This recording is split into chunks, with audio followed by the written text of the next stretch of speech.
We're working on finding derivatives involving trig functions, and so I want to take a look at number 5 from our assignment, which happens to be this crazy thing, secant of x plus tangent of x, that quantity, times secant of x minus tangent of x.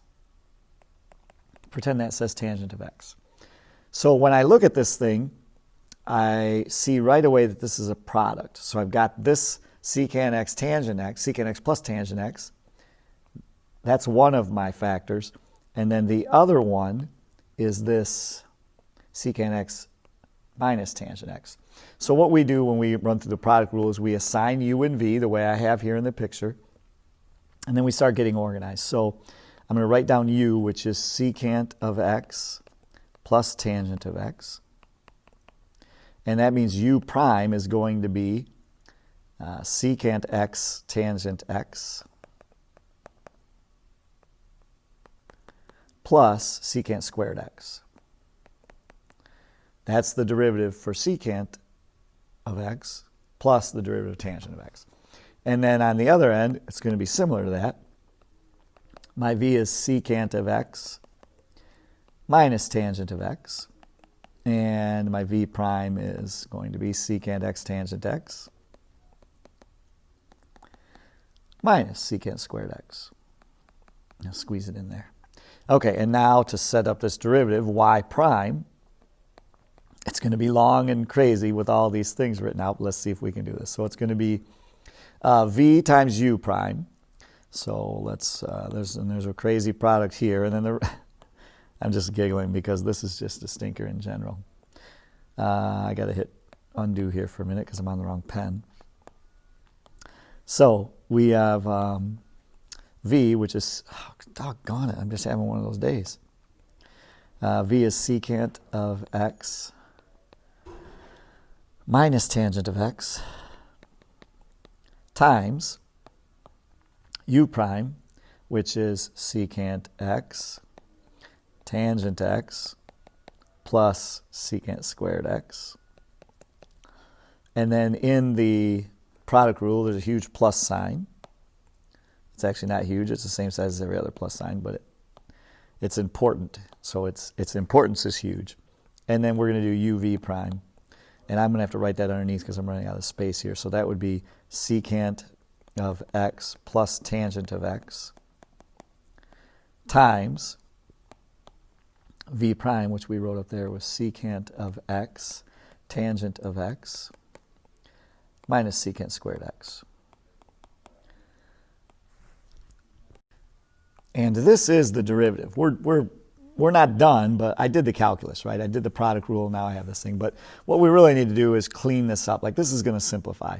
And I'll put as much as I can on this slide, and then we'll move over to a clean slide to finish it off.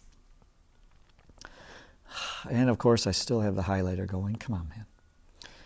So this all equals, and what I'm going to start doing is, well, essentially just multiplying this all out, as ugly as that sounds. So we have to do the distributive property, you know, the FOIL.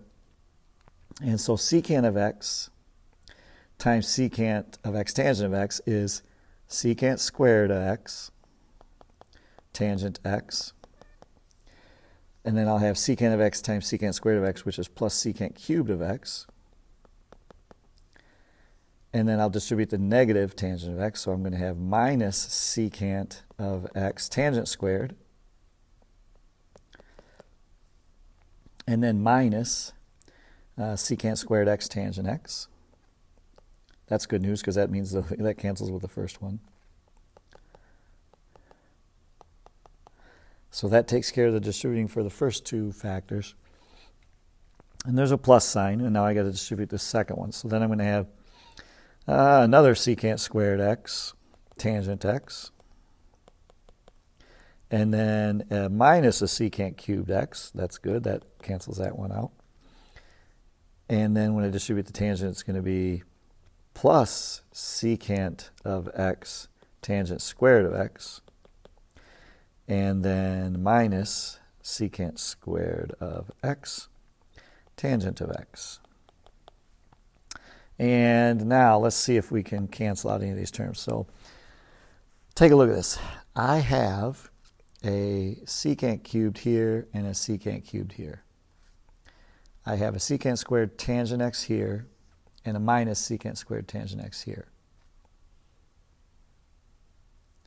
I have a negative secant x tangent squared x and a positive secant x squared tangent x squared. And I have a secant squared x and a negative here. And so all of that works out to be a big, huge, whopping 0. What in the world? And so that's the derivative of this thing. And we'll highlight that and call it good. Well, I do have more to say about that. I'm going to go to a new slide starting with the original problem again. And I'll show you how, if we look at this a little different way, it'll be a little more obvious why this derivative is 0.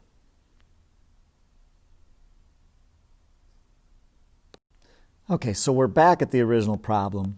And since we ended up with a derivative of 0, what that's implying is that the original function was a constant, right?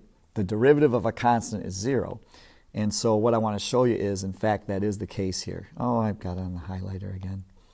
So take a look at these two expressions here. Remember, we called them u and v in the last slide. These are conjugates. One of them is secant of x plus tangent x, and the other one is secant of x minus tangent of x. In other words, when you multiply those together, you get a difference of perfect squares. So I'm just going to go ahead and do that. And this works out to be secant squared of x minus tangent squared of x. And then if you go to your gold packet with all your identities on there, one of the Pythagorean identities involves secant squared of x and tangent squared of x. Specifically, that this guy right here, secant squared of x, actually equals 1 plus tangent squared of x. And so if I do that substitution, you'll see that I end up with 1 plus tangent squared of x minus tangent squared of x, which is the constant 1.